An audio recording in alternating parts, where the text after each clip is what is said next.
అందరికీ నమస్కారం. నేను మీ హేమ సుబ్రహ్మణ్యన్. హోమ్ కుకింగ్ తెలుగుకి స్వాగతం. మన తెలుగు వాళ్ళకి గోంగూర అంటే ఎంత స్పెషల్ అని నేను చెప్పనవసరం లేదు. ఇదివరకు మన ఛానల్లో నేను గోంగూరతో చాలా రెసిపీస్ చేశాను. గోంగూర పప్పు, గోంగూర మాంసం, సో ఇలాంటి రెసిపీస్ అన్నీ ఉన్నాయి. వాటి లింక్స్ నేను డిస్క్రిప్షన్లో ఇస్తాను, అది మీరు చూసి ట్రై చేయొచ్చు. ఇవాళ గోంగూరతో ఇంకొక మంచి రెసిపీ చూపించబోతున్నాను. ఇది గోంగూర పులిహోర. చాలా సింపుల్ రెసిపీ అండి. సో ఎలా చేయాలో ఇప్పుడు మనం చూద్దాం. ముందుగా గోంగూర పేస్ట్ కోసం ఒక వెడల్పాంటి కడాయిలో 2 టేబుల్ స్పూన్ల నువ్వుల నూనె వేస్తున్నాను. ఇందులో 1 టేబుల్ స్పూన్ అంత పల్లీలు వేసి వేయించాలి. కావాలంటే మీరు ఎక్స్ట్రా కూడా వేసుకోవచ్చు. తర్వాత 1 టీ స్పూన్ పచ్చిశనగపప్పు, 1 టీ స్పూన్ మినప్పప్పు కూడా వేసి కొద్దిగా వేయించాలి.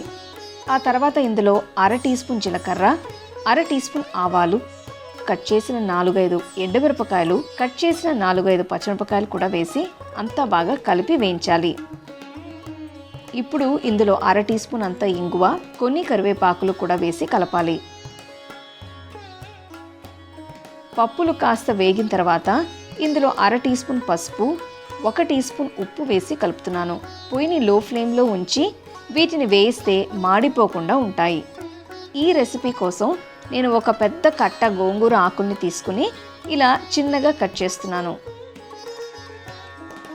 వీటిని కూడా బాండీలో వేసి కలపాలి.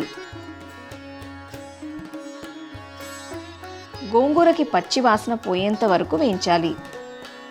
ఇలా బాగా వేగిన తర్వాత ఇలా మెత్తపడుతుంది.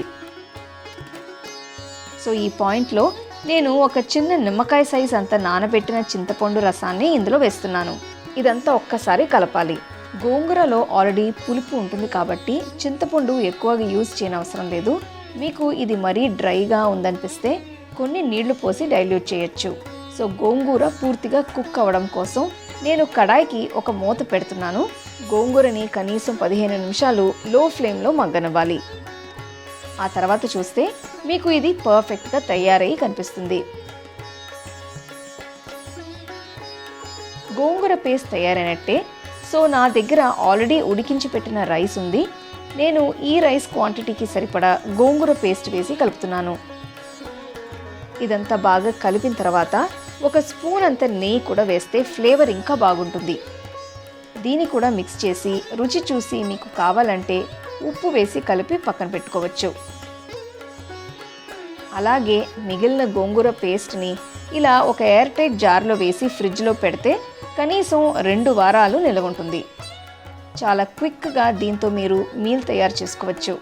ఈ పేస్ట్ కలిపిన వెంటనే కాకుండా రైస్ని కనీసం 1 గంట సేపు పక్కన పెడితే గోంగూరలో ఉన్న ఫ్లేవర్ మొత్తం అన్నానికి బాగా పడుతుంది. అంతే, పుల్లగా కారంగా ఉండే గోంగూర పులిహోర తయారైనట్టే.